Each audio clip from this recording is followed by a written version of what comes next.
Hi everyone, Sarah here from Sarah Humphrey Embroidery. I've got another stitch for you for our stitch sampler projects. Some of you are working this along with me, or you can just use these videos to dip in and out of the stitches if you want to learn a new stitch. And today I am going to look at feather stitch. So I'm going to show you how to do the stitch on a ring frame if you like to work in a frame. I'll also show you how to do it in your hand without a ring frame, and then I just want to show you a couple of samples at the end because I've got lots of different variations of this stitch to show you things that you can do with it. Okay, so let's jump in straight on this sampler here. I'm just going to do this one in 3 strands of a stranded cotton. You can use any thread that you like. I'm just going to swap threads as I do these different stitches so you can see what they look like. So I'm just going to show you the basic stitch first. So we're going to come up and down and we're going to make a little loop. So if you've done something like a fly stitch before, we've looked at that stitch, or a buttonhole stitch, it's sort of a similar thing to that really, because we're going to come up inside that loop.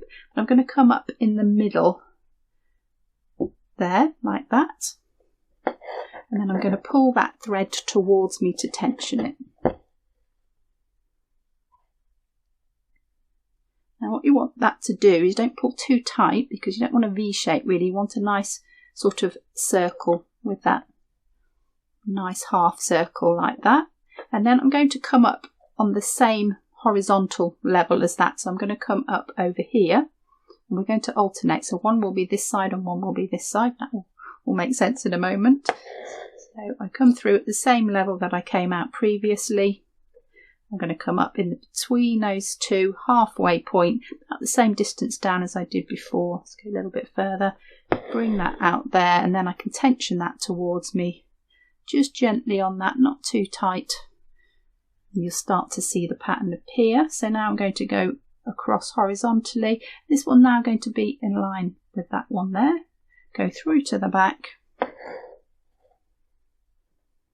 Make that little loop back up in the middle. It's kind of in line with that one there. Pull that tight. Tension towards you. Next one's going to be level with that one and level with that one. Don't worry too much about that, that will come with practice. Make the little loop up in the middle, tension towards me. And once you get going, you can see the pattern emerge. You don't have to concentrate quite so much. That one will be in line with that one there. Just going to come a little bit lower with that. Tension down, you come across from that one and level with that one. So once you put the first one in, everything's kind of laid out for you, really. So this is a nice decorative stitch if you want a nice row of decorative stitching. This one is lovely. You can use this to go over the edges of your fabric as well. We've just done one on herringbone stitch. You can check that one out.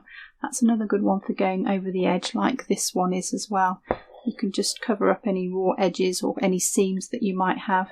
This is a nice stitch to do.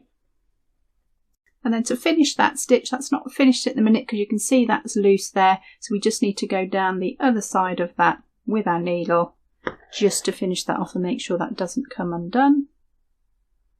And then you can just weave your stitches underneath the stitches on the back. And I've got a backing fabric on this, so this is where the backing fabric really comes into its own, because you can use a little bit of that backing fabric just to catch with your needle, go around it a couple of times, not going through to the front. Just go through that loop, pull that tight, cut off our thread for a nice neat finish. So I'm now just going to show you my other sample and show you how to do it in your hand if you're stitching this in your hand. So I'm just going to start my thread as always between the layers with a knot in the end. So that knot's hidden underneath there. It's not going to come undone. And you can do this in one movement. Sorry, I've been doing it in 2, so up and back down. You can now do it in 1 movement if you want. So making a sort of little triangle up and down there and back up in the middle. Inside that loop and tension it towards me just like we did before. And then I'm going to come across horizontally from that. So I'm going to go down there, up, down here. So in the middle and in line with that one there. Tension it towards me. Back down, level. Up in the middle. Make sure it's always in that loop as this won't work. cross level to go down, and then bring it down the fabric in the middle to make your pattern. If you want to do it in more than one movement, you can just go through to the back.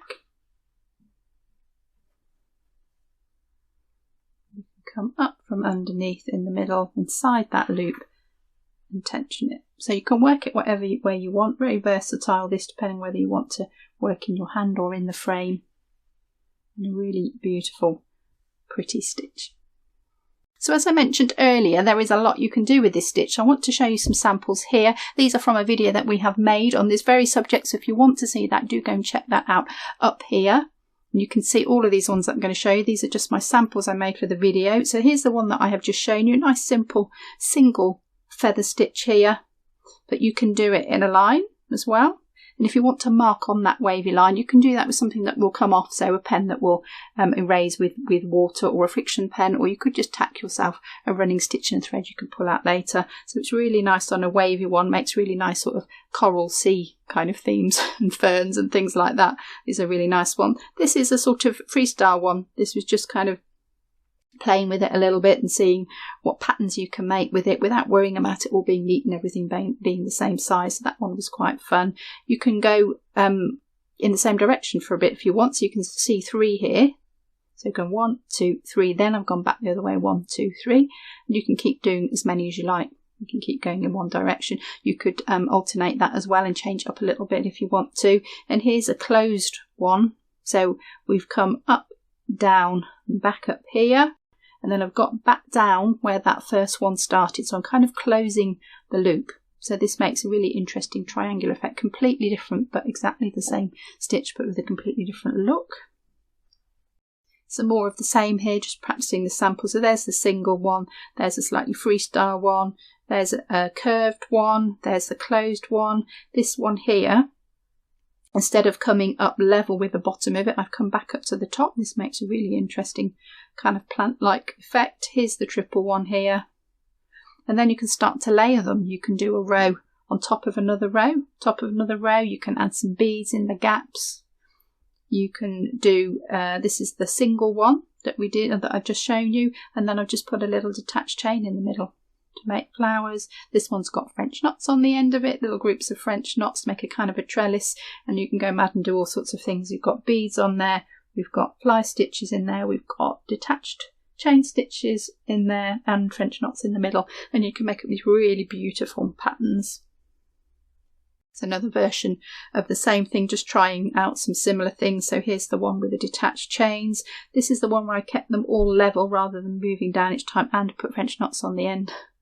This is this one again with the French knots to make the plant, the layered one with the beads, and another one again with the beads and the different stitches on it. But it's exactly the same stitch that I've just shown you. It's just your imagination and where you can go with it.